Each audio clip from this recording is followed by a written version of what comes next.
ಹಲ್ ಎಂಬುವ ನಾದದಲ್ಲಿ ಸೂರ್ಯೋದಯ ಇವಳು, ಹಂಬಲದ ಗಂಡನ ಎದೆಗೆ ಇವಳೇ ಧೈರ್ಯ, ಇವಳೇ ಸ್ಥೈರ್ಯ.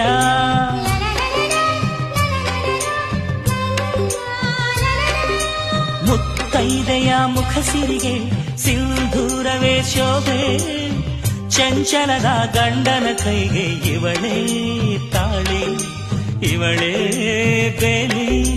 ಅಭಿಮಾನಿ ತುಸು ಅನುಮಾನಿ ಬಿಡಲಾರಳು ಒಂದಿರುಳು, ಸಹಚಾರಿ ನಿಜ ಉಪಕಾರಿ ಸಮಭಾವನೆ ತಂದಾಳು.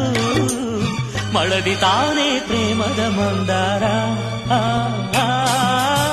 ಮುತ್ತಿನಂಥ ಹೆಂಡತಿ ಎಂದು ಮನೆಯ ಆರತಿ, ಮನೆಯ ಆರತಿ ಸಂಸಾರದ ಸಾರಥಿ. ಮಡದಿಯ